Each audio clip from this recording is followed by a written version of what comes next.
Good morning, everybody. Thank you for being here today. If you will, if you're able, you can follow along in Jonah chapter 1, and we'll be starting in verse 7 this morning. As you do that, again, appreciate it if you would like, share, comment on the post, and then we will move on through the story.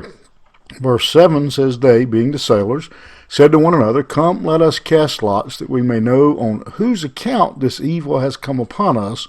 So they cast lots, and the lot fell on Jonah. Then they said to him, Tell us on whose account this evil has come upon us. What is your occupation, and where do you come from? What is your country? And of what people are you? And he said to them, I am a Hebrew, and I fear the Lord, the God of heaven, who made the sea and the dry land. Then the men were exceedingly afraid and said to him, What is this that you have done? For the men knew that he was fleeing from the presence of the Lord, because he had told them.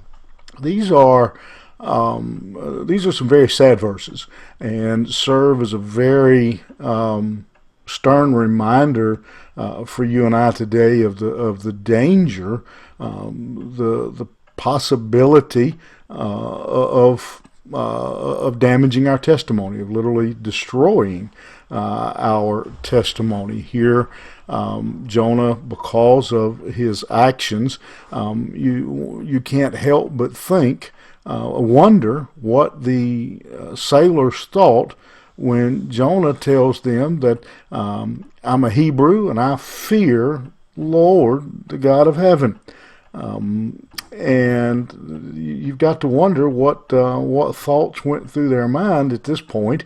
If you fear the Lord God of heaven, if you say you serve Him, then why in the world are you running from Him? And we know that they knew that because it says there in verse 10 that He had told them that He was fleeing from the Lord. And so His actions, His deeds, His words, everything about him, his demeanor, all these things revealed something different than what he said.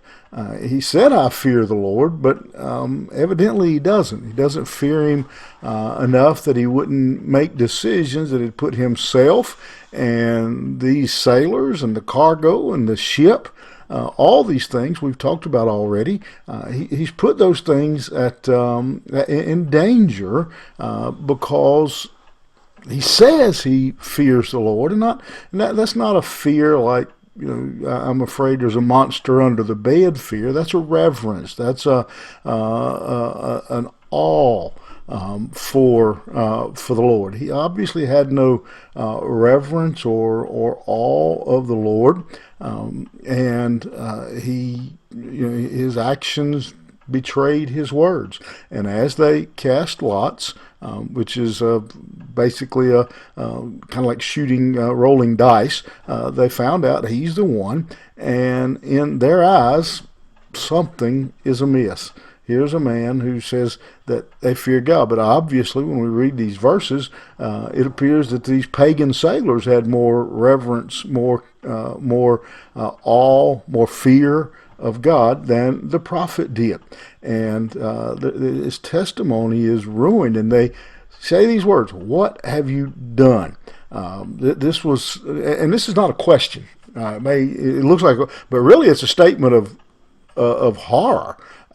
How could you do this? How could you possibly do this to yourself, to us? How could you do this? And these things, they're just getting worse as time goes on. The storm just seems to be increasing, and Jonah has put them in that situation.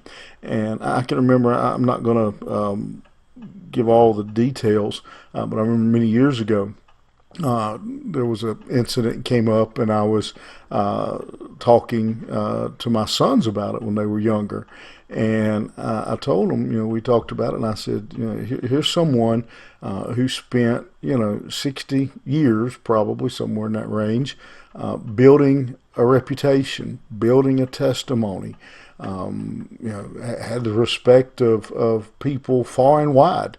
And people looked up to this person and admired this person. And in basically a 24-hour period, that was completely gone, and this person becomes a laughing stock, and everything they've stood for, everything they've represented, is gone. And just such a stern reminder to us, just such a vivid picture of what really one bad decision did to Jonah's testimony. And even though we know the rest of the story, and we know that he goes to Nineveh, and we know that he preaches, and there's a revival that breaks out in Nineveh, when people talk about Jonah, to this day, they don't talk about him going to Nineveh and preaching. They always talk about Jonah's decision to run from the Lord. Something for us to keep in mind today. One decision can ruin a lifetime of testimony. Have a good one. We'll see you here tomorrow morning.